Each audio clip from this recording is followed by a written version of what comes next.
Friends our next topic is reforming. Reforming क्या है? सबसे पहले हम इसकी डेफिनेशन देख लेते हैं। तो रिफॉर्मिंग हमारे पास एक ऐसा प्रोसेस है, यहाँ से इसको अंडरलाइन कर लीजिए। इट इन्वॉल्व, आपकी बुक में सेकंड पैराग्राफ है, it involves the conversion of straight chain hydrocarbons into branch chain by heating in the absence of oxygen and in the presence of catalyst. It means कि इसके अंदर जो सबसे पहली चीज आ जाती है वो ये कि इस प्रोसेस में किन चीजों में कन्वर्जन हो रही है। स्ट्रेट चेन हाइड्रोकार्बन्स, उनको आप कन्वर्ट करते हैं ब्रांच चेन कंपाउंड्स के अंदर। और कंडीशन क्या है? ऑक्सीजन की प्रेजेंस नहीं होनी चाहिए और कैटालिस्ट प्रेजेंट होना चाहिए ताकि प्रोसेस जो है वो स्पीड अप हो सके। ये हमारे पास आ गई डेफिनेशन रिफॉर्मिंग की। अब क्वेश्चन ये पैदा होता है कि रिफॉर्मिंग की क्यों जाती है?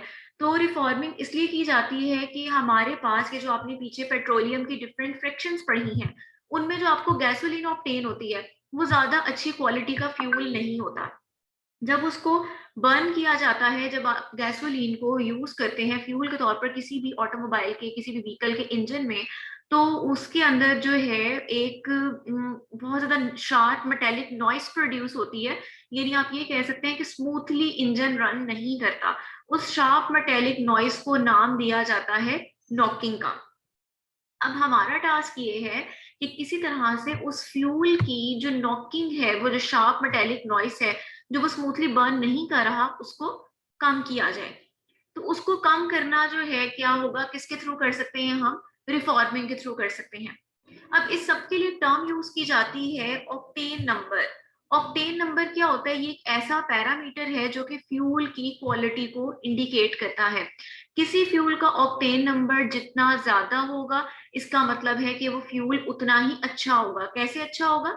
लिखा हुआ as the octane number increases the engine is less likely to produce knocking.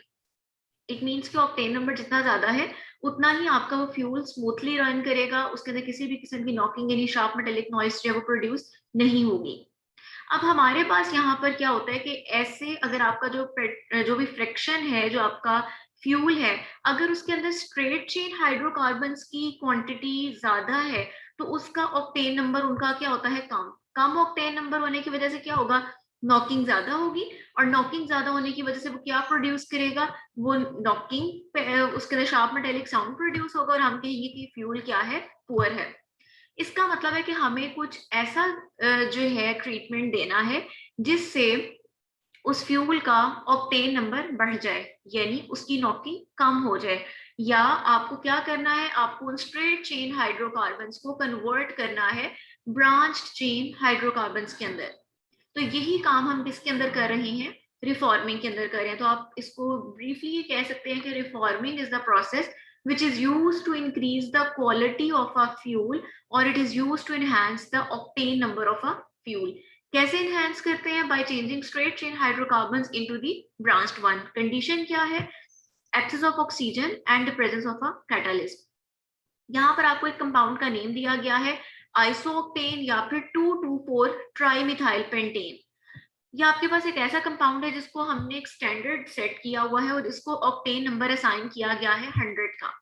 अब इसका मतलब क्या है कि इसको अगर 100 का ऑक्टेन नंबर असाइन किया गया है तो इट मींस कि it has best quality fuel. ये अच्छी क्वालिटी का फ्यूल जो है वो आपको देगा। नॉकिंग क्या करेगा? कम से कम प्रोड्यूस करेगा। अब आप इसको नीचे देख सकते हैं कि क्वेश्चन में इसी प्रोसेस को एक्सप्लेन किया गया है। एन ऑक्टेन, ये आपके पास एक अनब्रांच्ड कंपाउंड है। इसका मतलब क्या है? इट मींस कि आपके पास ये किस तरह से मौजूद है? ये सारा स्ट्रेट चेन है। सबसे पहले आपके पास आ जाएगा CH3 बॉन्डिंग, सी लिखा हुआ है यहाँ पर। अगर आप इस वाले पार्ट को देखें,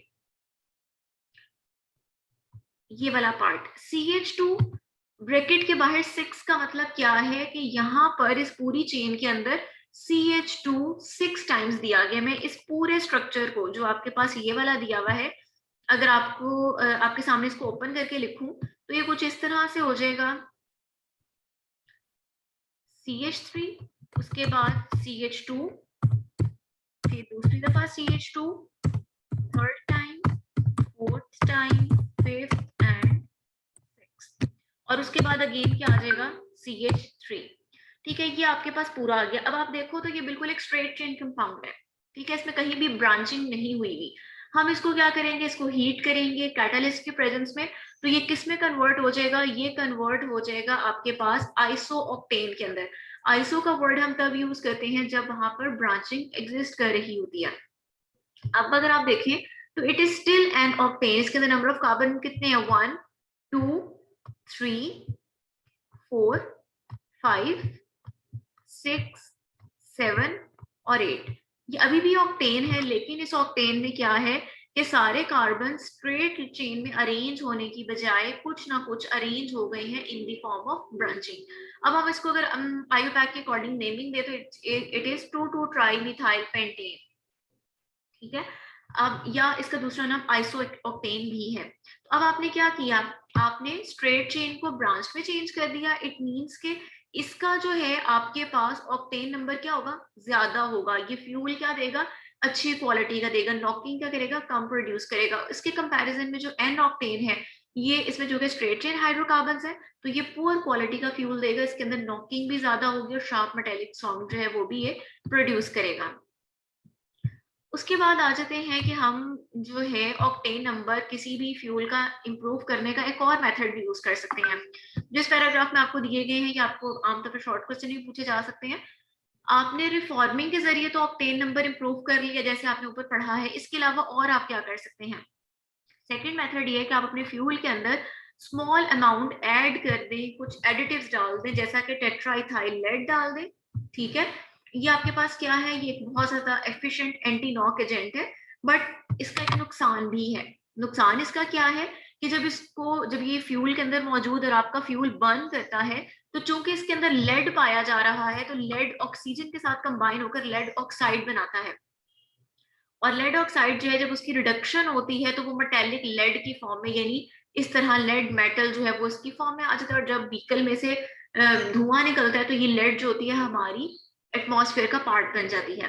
अब ये जो लेड है ये खासी हार्मफुल मेटल है, कार्सिनोजेनिक है। तो इस वजह से हम ये प्रेफर करते हैं कि अगर हमें अपने फ्यूल का ऑक्टेन नंबर बढ़ाना है तो टेट्राइथाइल लेड की बजाय हम रिफॉर्मिंग जो है उसको उसकी साइड पे जाते हैं, क्योंकि उसके अंदर एयर पोल्यूशन के चांसेस नहीं है।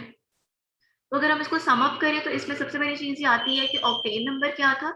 ऑक्टेन नंबर किसी भी फ्यूल की क्वालिटी को इंडिकेट करने का पैरामीटर है। ऑक्टेन नंबर जितना ज्यादा होगा मींस आपके फ्यूल की क्वालिटी उतनी ही ज्यादा अच्छी है। ऑक्टेन नंबर आपका कब ज्यादा होगा, जब आपके फ्यूल के अंदर ब्रांच चेन कंपाउंड जो है वो ज्यादा होंगे rather than single chain compounds. और एक और चीज जिसमें हमने पढ़ी हुई है कि अब आप ऑक्टेन नंबर को इम्प्रूव कैसे कर सकते हैं, वो आप या तो रिफॉर्मिंग के जरिए कर सकते हैं या आप टेट्राइथाइल लेड ऐड करके कर सकते हैं। रिफॉर्मिंग में क्या करेंगे, स्ट्रेट चेन हाइड्रोकार्बन्स को ब्रांच में चेंज करेंगे, ब्रांच चेन कंपाउंड्स में चेंज करेंगे in the absence of in the absence of oxygen and presence of catalyst.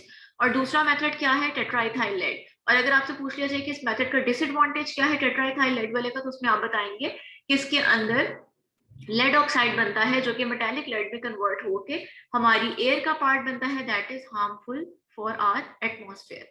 तो ये आ जाता है हमारा रिफॉर्मिंग का topic. If you have any questions you can ask. Thank you.